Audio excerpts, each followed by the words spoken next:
kind of apricot. Yeah, it's semi. Let's not kind of. All right. And the thing is, I actually didn't realise. I think what the XG files kind of brought out on me. I need to ask you about that jacket you're wearing. Wait, why? What's up with this? What colour is that? I have no idea. This is very much Janine's wheelhouse. She's very good with colours and what this is and that. But peach, apricot. There's a peach. Orange. There's a bit of salmon going on in it. Like, salmon. It's like a salmony peach colour, isn't it? Don't worry about it. It's fresh. It's terrible. What do you mean it's terrible? It is terrible. Why? I feel like I'm bringing a bit of colour to your life. I'm almost embarrassed to be honest with you. Probably the mics are off as well. Yay. Yes. Oh yeah, I didn't remember. No mic check. Hey, woosah, it's all good. No, it's all right now. It's all good now. You can hear us. They can't asking about Steve's salmon pink apricot tropical whatever it is top that he's got on. Tropical. I'm liking tropical. Do you know what I mean? Coral. There you go. Coral. There you go. Coral. Yeah, it's not What's the best. wrong with it?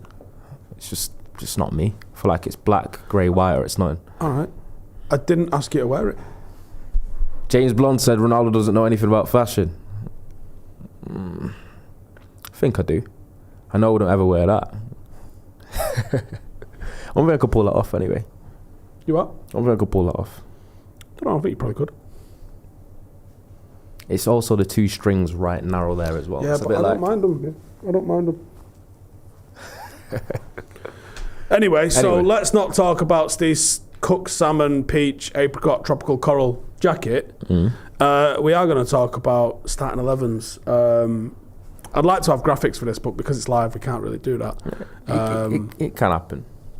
But the reason why I feel like this is a good topic of conversation is because I think there was a general consensus that there was a very obvious starting 11 for United.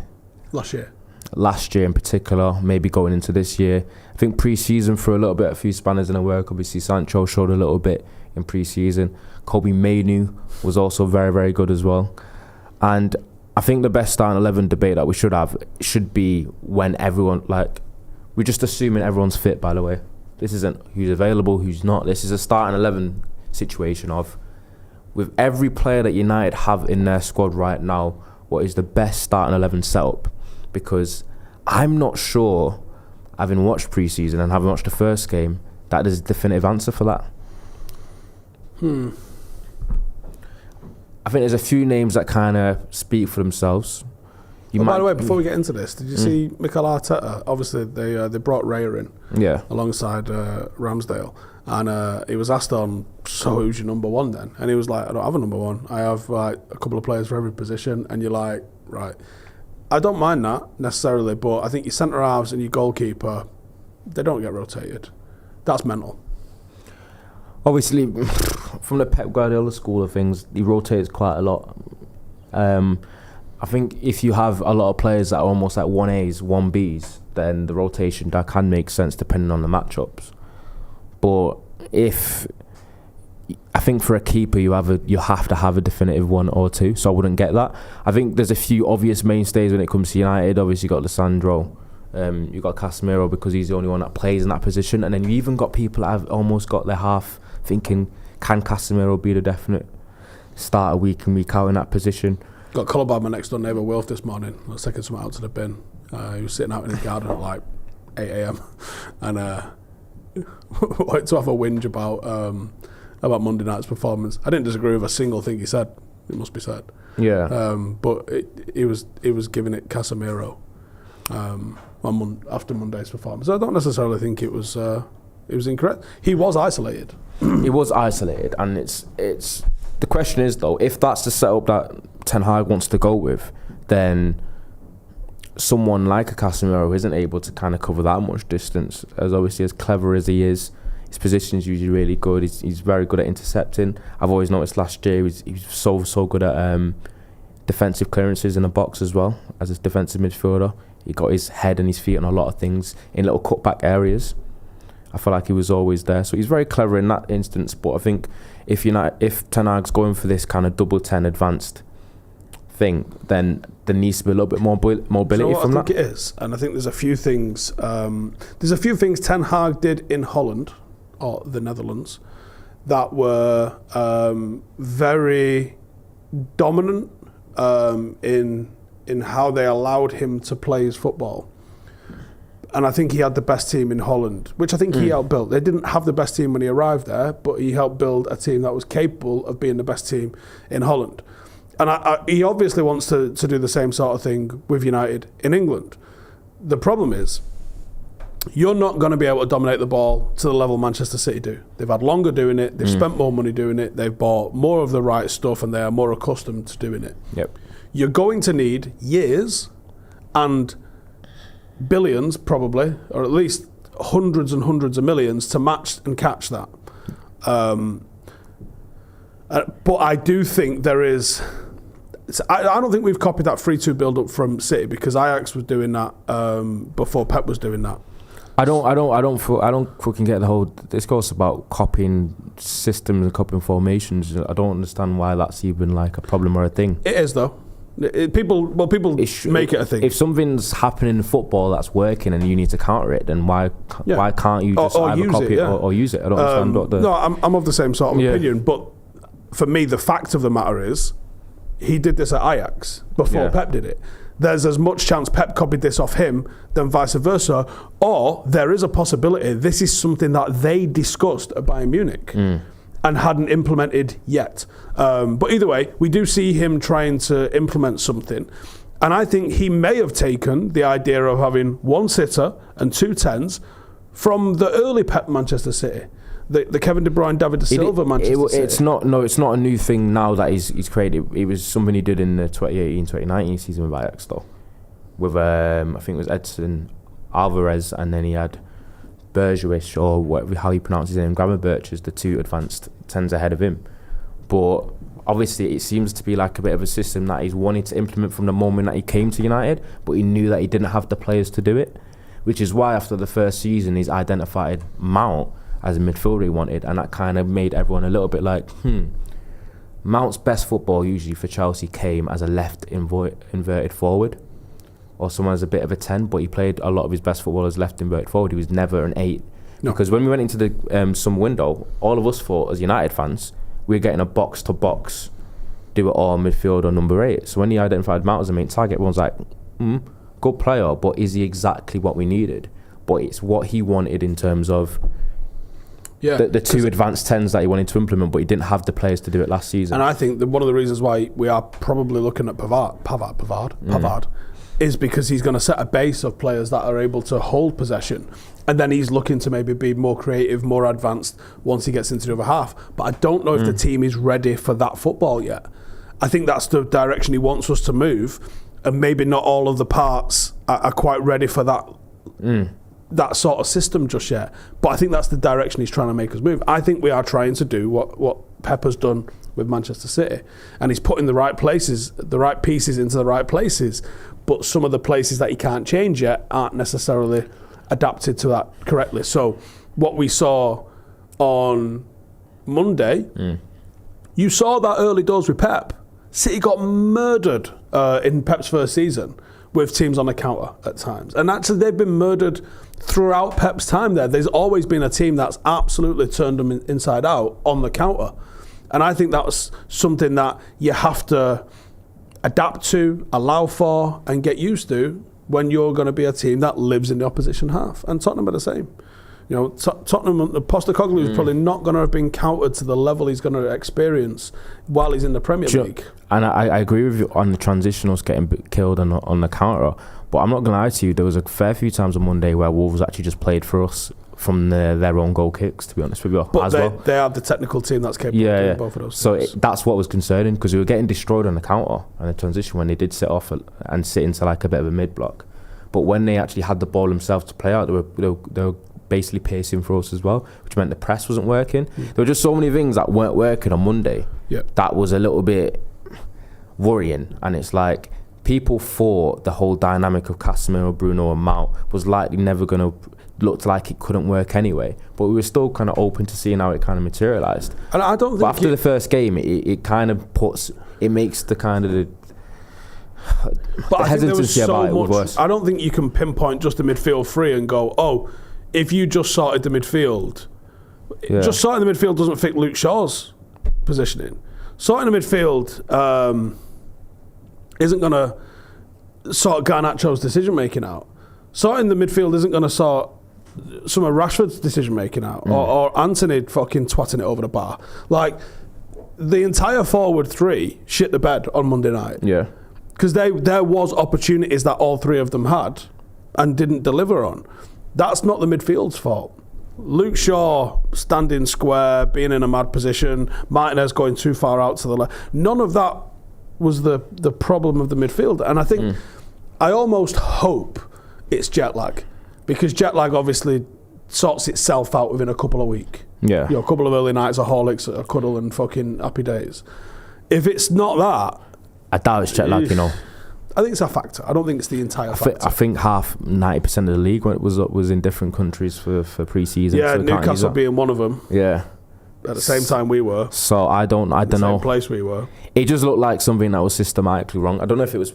Maybe it's not the system. Maybe it's the players and the profiles aren't really there to kind of match it. But sorry, speaking about jet lag, there, Joshua with a super chat says, off topic, first time going to the States next week for a stag holiday. Nashville's a mad gaff for a stag holiday, isn't it? Jesus.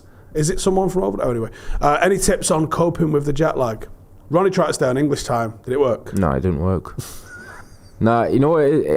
It did. By the time that I got onto American time, it was 2 days before we came back.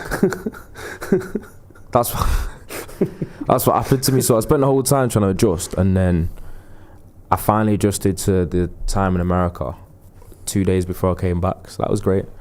But now I think what happens is you just come back and just try to fall asleep at a normal time, and then I'm not gonna lie to you, my jet lag kind of fixed itself back home quite quickly, to be honest.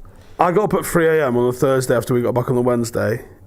That was a rough day. I was like falling asleep in a barber chair and that. And then after that, I've just gone to bed at like 10 o'clock most nights and been all right. I mean, I'm still like bodily really tired. I mean, Dublin didn't help. Dublin was a bit of a rager, so that definitely didn't help. I feel from about Wednesday this week, I felt human. So maybe there's something like that in the players. Okay. I don't know. But anyway, I think what we should start doing is actually naming, because I think there's obvious ones. Oh, no.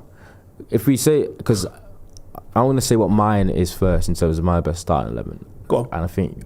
All right, well, you give us your full 11. Because if I was to go into... I feel like I've got to... If I was to go into this weekend and we're playing against Tottenham, who have become more possession-based, that was identified straight away last week, and have kind of changed their philosophy.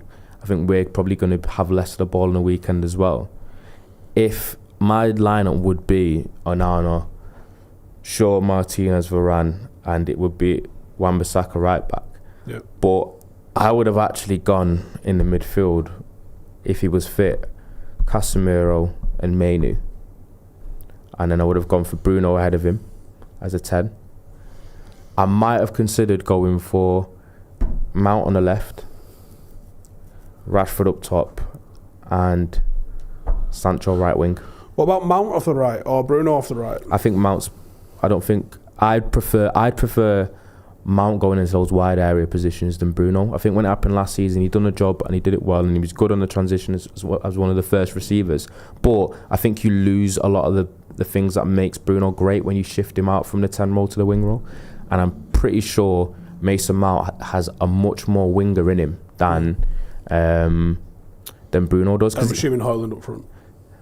And Højlund up front as well. But I'd say Højlund up front, but I'm wondering about whether...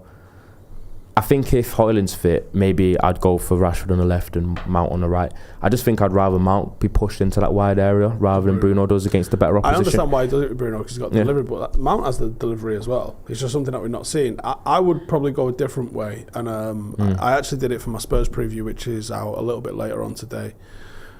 I agree with the defence on the back four.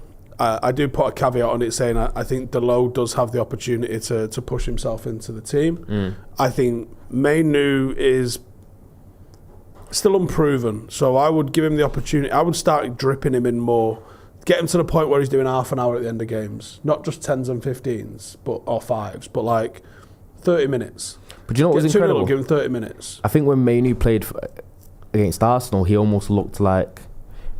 I think Thomas Ten Hag's system looked like it worked better with Mainu there as well. But you still... Because of his ability to invert as a right back and go back to midfield, etc. I would still say, okay, well done. Let's start making it a thing. And I think a start... Because what you can do is, like, Garnacho has had a similar thing, whereas... in pre-season games, last year especially, was it Bilbao at home at Old Trafford? Yes. Just sitting there with my head in my hands going, oh my God, what a player. Garnacho? Yeah. That was Rayo Vallecano. Sorry, not Bilbao. But yeah, from that, I was like, this kid's got a future. As the season wore on, I think Garnacho's shown that he is phenomenal impact player, but not necessarily phenomenal as a starter. I think the stage of his career he is now, that's my first sub, is Garnacho. Lift the tempo a bit, get someone very direct. He will change a game for you that's gone stale. I don't necessarily think Kobbie Mainoo changes a game in the same sort of way, because midfielders generally don't do that. But I would start looking to try to move towards him getting 30 minutes. Same with Garnacho. From the bench, 30 minutes. I just try and do that with a regularity. I don't see myself putting him in as a starter yet. I'd be more likely to try and adapt Bruno to be the 8. I think Bruno's capable of being an 8. I keep Mount a little bit higher. I persist with Anthony, although I can easily be convinced to try Mount on the right-hand side, because I think Anthony's got a very, very big season ahead of him. It's got to be Højlund, because I'm going to pick Tony Marshall. Yeah. And then Marcus off the left. But if Marcus hasn't worked, Garnacho gets 25, 30 minutes. Impact, see if we can raise it. Casemiro's not looked like he's had a full, a hard 90 in him. So there you go. Mainoo, once he's fit. I mean, do we know when he's coming back? Do we know? Kobbie Mainoo. From point of injury, they said estimated at most a couple months. Jesus. So yeah, well, that's. He's gonna have if you think about it, it's probably been a few weeks to a month already. Yeah. So it depends when he comes back. But honestly, from what I've seen in Mount in pre-season and what I've seen in Mount in the first game, people would argue that Bruno is still a lot more of a 10 than an 8 in terms of the way he plays. He's not really a controller type. He's someone that wants to make things happen. He takes risks with his passes, etc., which is not necessarily what you want from like your controller number 8. I look back at some of the games he's played as an 8, and there was one last year where he had like 86 passes. It was a different game than he played as a 10. But that's not his place. That's not like his strength, though. It's the thing. I think my point is he's better adapting to that role than Mount is. Yeah, I agree. From what I've seen in Mount, I think Mount's even worse than Bruno in a stage where when I see Mount play, I think when he gets the ball, he's very like frenetic, but he's frenetic in a way where that kind of energy and enthusiasm and wanting to be like direct and being a kind of bit rushy with his play, that's better upfield nearer the opposition goal where he can't. Alright, so one of my people that I used to play with and the people that I played against at academy level, because Mason Mount was my age group, said that Mason Mount was one of the best I've ever seen at striking the ball off both feet. Right, left, he strikes it clean 9 times out of 10. So that's why I feel like he's better utilised in advanced areas where he's a goal threat and an assist threat, doing that kind of thing. What we should do? We should get Isaac in here on a Friday. Yeah. If he'd be allowed. I think he should be allowed, shouldn't he? Yeah. Obviously, he played with Mason in the England team that won the Euros. I think he'd be a really interesting guest for NXG Files, actually. Yeah. I'll have a chat to him. 100%. 100%. It would definitely give you some input. But I just, when I see Mount play, I feel like he's the DPC should play as a 10 or as a left inside forward of a 3 with a very like high energy overlapping left winger. I think Bruno's got more of an 8 in him. But what I would say is, I'm hoping if we did this next week, I can tell you about Sophie and Amrabat playing in the 8. Yes. I'm hoping that's what we get to sit here and talk about, because I think having him, we know he's got the dog in him. Yeah. Because that's how he played the World Cup, but that's not who he is. And I think at United you would see like a very progressive footballer. But he would also be someone, when required, could do that sort of digging in and a bit of a shift like that. And I think that's a really good trait for someone to have. I think fans would love him if he came to United. 100%. I think Amrabat, obviously Onana was probably the most transformative signing, but I think Amrabat, for what he would cost, could end up being the most important, especially in the league now, where one thing that the Wolves game showed me is that the league's becoming a lot more physical and quick. And honestly, if I'm looking at United's team, I think we lack a lot of physicality compared to a lot of other teams. Wolves looked faster, bigger and stronger all over the pitch. I think it was like every single loose ball that two players raced towards, Wolves got there first. And it wasn't always to do with tiredness or fatigue. It just looked like they were just better athletes. And if we go into a game against Newcastle, right, Newcastle I think are right now probably the peak of like physicality, where like they're just, I think they're monsters. I think you said it to me the other day, and it was the right word. It was scary. They're scary. Like they actually have good technical footballers and they play good football. But first and foremost, they're monsters. Like they're all big, physical, quick, strong, and aggressive from minute to 90.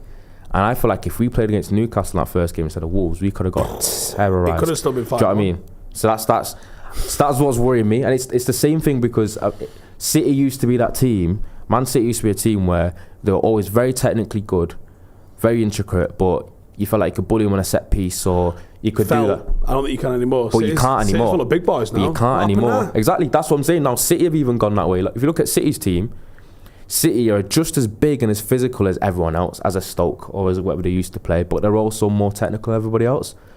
Look at them. They've got Haaland, Rodri, Stones, Diaz, Gvardiol, Akanji, Aki. Like even Grealish isn't a small boy.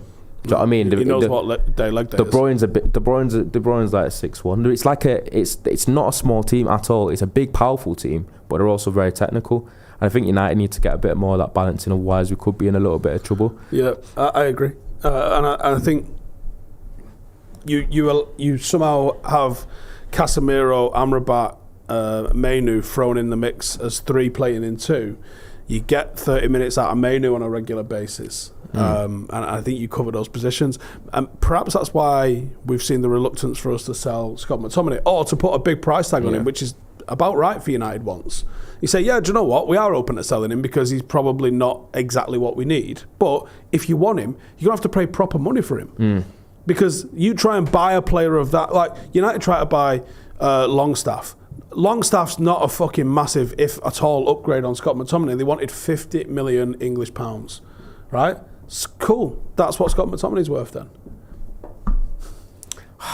Do you think that's half the... Because 2 players that we're trying to sell are probably the 2 most physical in the side in terms of size and stature. Obviously, in terms of pace and agility, etc., Maguire doesn't have that. But Maguire and McTominay are very like... It's no surprise that West Ham wanted them because they do seem like very much like West Ham players in terms of being a little bit bullish and physical. But I think both of them, David Moyes would arrive. David Moyes wouldn't have pants on if they both turned up at the training ground. Yeah, he'd love that.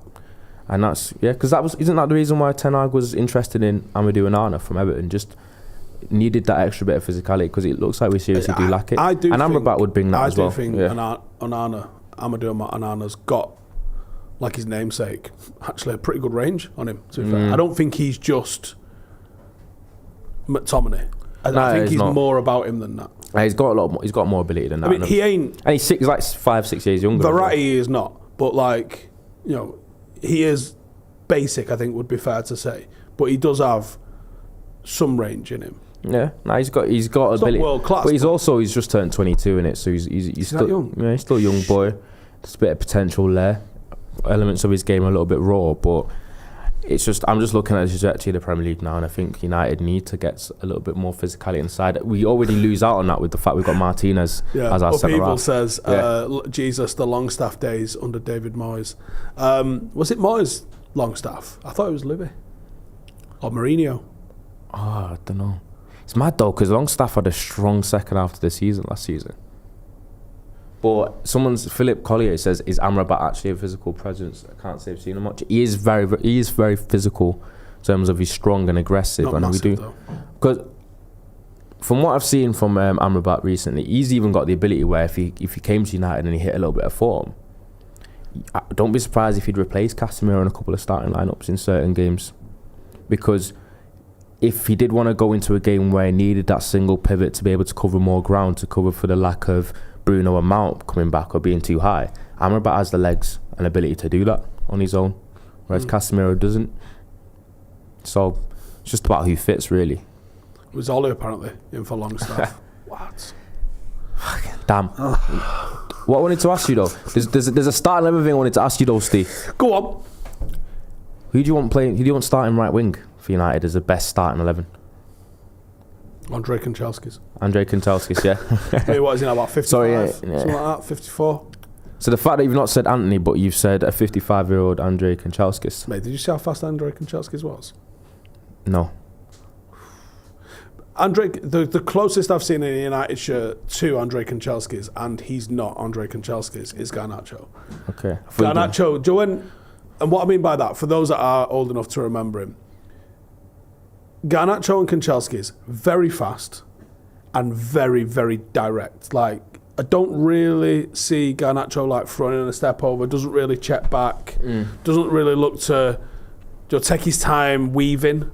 It's boom. Beeline, right wing. Yeah, and it's either straight to the goal or straight to the byline. Like, and that, I bet it's not the same as Aaron Lennon.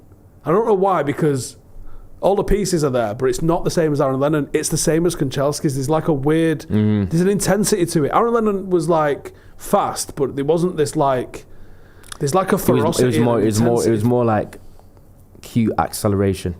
From Aaron like Lennon. he'd pull away from you, whereas Kanchelskis was like just fucking gone, like a cannon. It's so hard to describe. The only way you can describe it is like, you see this sort of like lunacy that there is in like Garnacho. There's like a madness, isn't there, in it?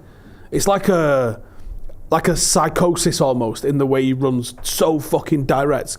Kanchelskis was the same. So this is what that 94 United side, that double winning United side that got screwed in Europe because you couldn't play Kanchelskis, you couldn't play Giggs. You had a midfield pair of sitters, Roy Keane and Paul Ince, just hard but could play. In front of a Mark Hughes, hard, hold a whole back four off on his own. Cantona giving it a little bit of magic and sparkle and a little bit of creativity. Paul Parker as one full back, just a fucking bulldog.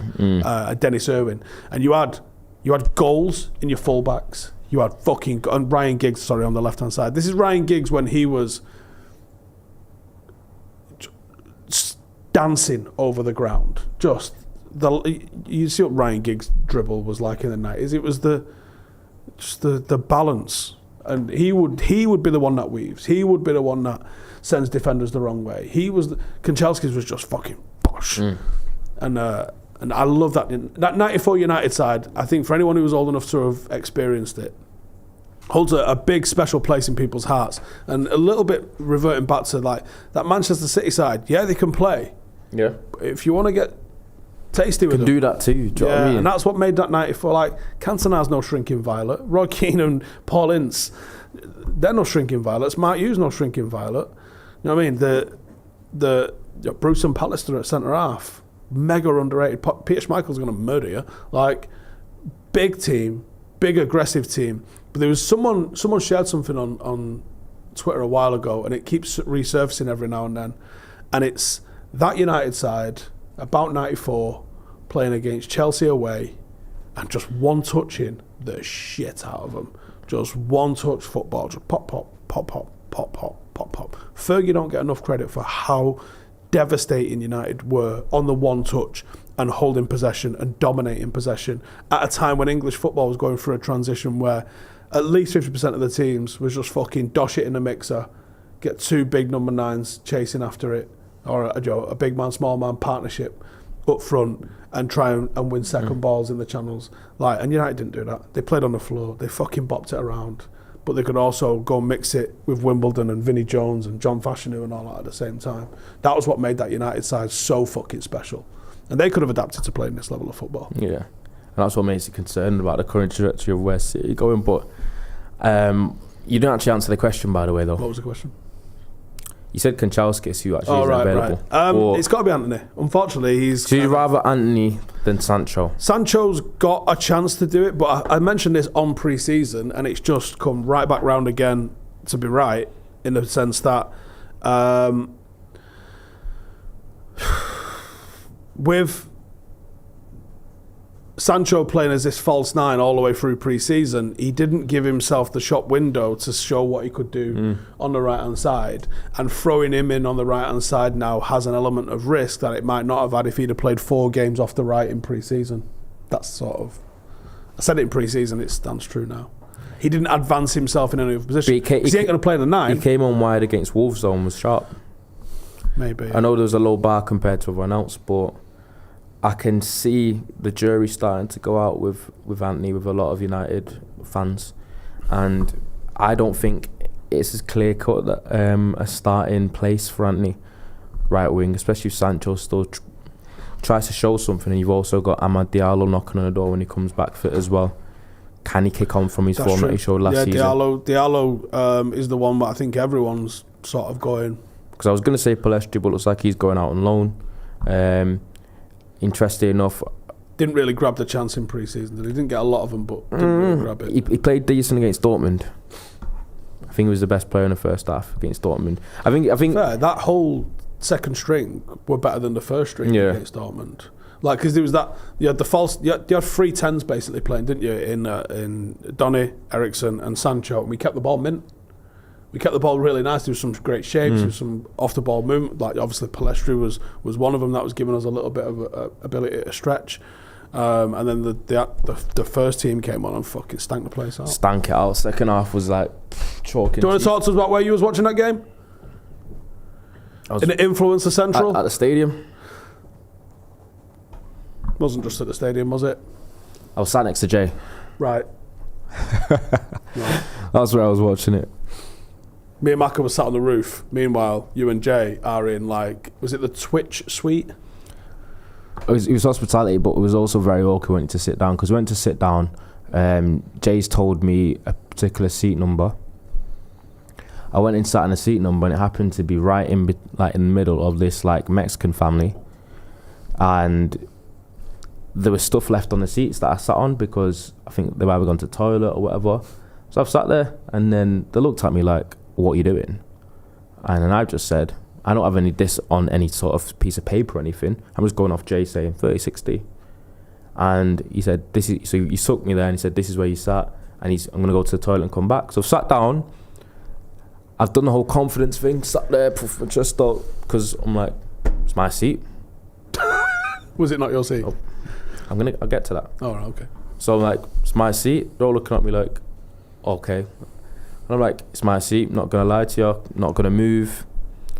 Getting the dirties, and I kind of give that kind of bravado like I'm meant to be sat there. And then Jay's now come back, sat next to me, and then they're even looking more confused. And then we've said to him again, "Oh, we sat here, these are the seats." And then the families eventually come. I think it was like a mother, a couple kids, and a son. And they've not come and said anything to us straight away. They're just sat on the edge and they're just looking at us like, I'm like, getting annoyed at this now because I'm thinking someone pull a ticket out. Yeah, like it's you or them. Like, do you know what I mean?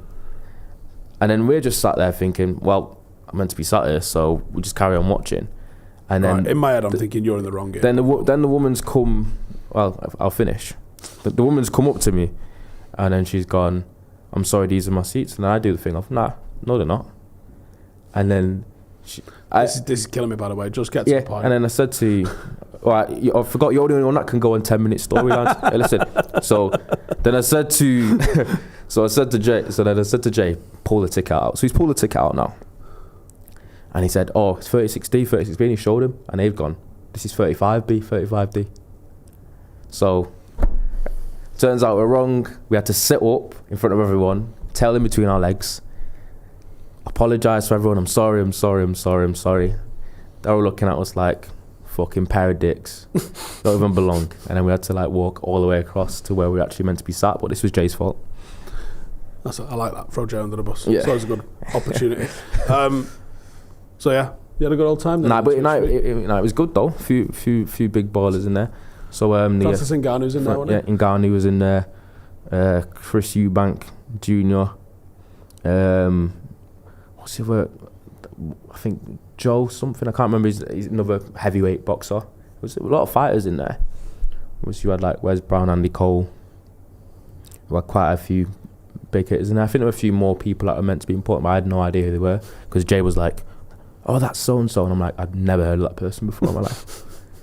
But it was pretty interesting. You know what? The one thing about hospitality though, I feel like the food's so good it's not. What? So obviously, I'm used to the simpler things in life, working class, etc. So when I feel like the way they make food that fancy in those kind of hospitality suites, it just doesn't sit right with my stomach. It just doesn't go down the same way. Oh my God, it's so good it's not. Yeah. Well, all I had was I got a box of popcorn. I think it cost me about $20. Did it? Yeah, because they'd stopped serving all the other food. We had nothing to eat, and I just got a box of popcorn. And if you see my vlog, you saw Joe just pour his all over the table and just start eating it like an absolute lunatic. We had now to eat, and I only got popcorn. But yeah. Now the thing is, I think Joe McGrath at the MetLife Stadium got a cocktail that was $25.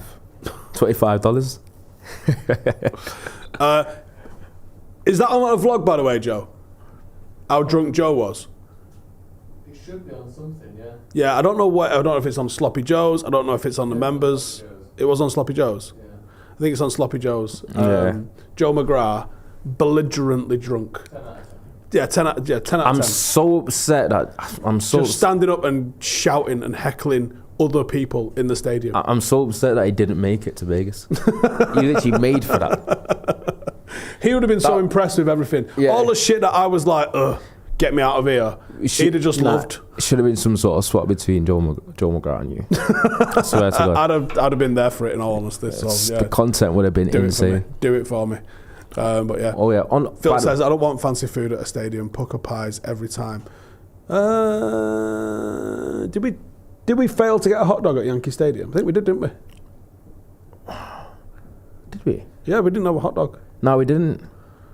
I think now you got like chips and something else, and then you didn't eat any of the chips and you just left it in a big box. There was a lot of the food was really disappointing in America. There was a couple of gaffs that we ate at that was amazing. Yeah. But they were the exception, not the rule. It wasn't often. Okay. Oh yeah. Before we finish, are you generally positive and sure that Højlund's going to start straight away up front? Well, when straight away? As soon as he's available to be played. And when's that? Just whenever he is fit. But when is that? Like, we didn't know he had an injury when we signed him. Then when they tell us it's an injury, the latest I've heard, well, I haven't even heard any latest. Joe, has there been anything about when he's coming back? Do we know? No. Højlund? Also good. When's that? 1st of September, first week of September. So another couple of weeks. A couple of weeks. I would assume so, because there is literally nobody else. There's Anthony Martial. What are you talking about? Mate, Anthony Martial, what video game is he playing? How do you get this many lives? How do you get this many lives? Cats are looking at him going, fucking hell, bit much, innit? Nah, probably, but the reports have come out saying Ten Hag signed Højlund, not wanting him to be the definitive starting pressured number 9 this season. Really? Yeah. Apparently, that's what a few of the quotes were saying, that he wanted to, like, a definitive number 9, and he wanted him to be a lot cheaper than he was, and he saw him as a versatile forward, was the word. Did you see Dwight York has suggested United get Lukaku on loan? I wouldn't. Wouldn't have it. On loan? I ain't saying no.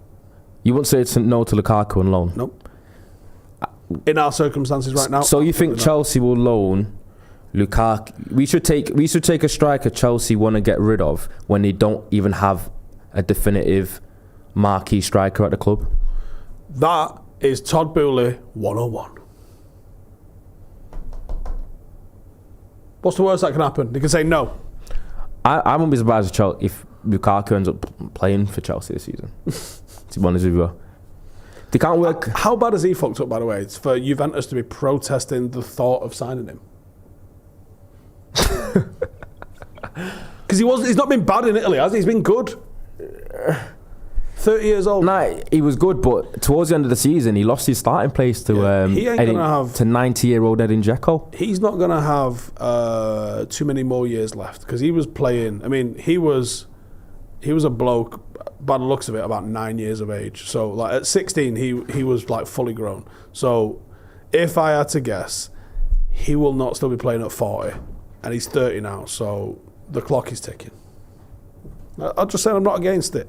I think there's way worse ideas of going into the season. If he's your second choice striker, I think something different off the bench. I don't think he comes in. My concern is the fact is with Lukaku just training, not playing games. I'm worrying about what the scales are saying for Lukaku right now. Well, that was the problem, wasn't it? Last time he was in Manchester, someone was like, "Hey, you should put some timber on," and he went, "Yeah, watch this." But then went into Italy and he got lean again, and he did all right. It was ill-advised for him at Chelsea, obviously. Yeah. I don't think Chelsea loan Lukaku to United anyway. Hey, it's Todd Boehly. You never know. You never know. All I'm saying is, I'm here for it. Well, it has to happen because it's either. It looks like the strikers' options are going to be Martial or Højlund because Rashford's already voiced that he prefers to play off out wide anyway.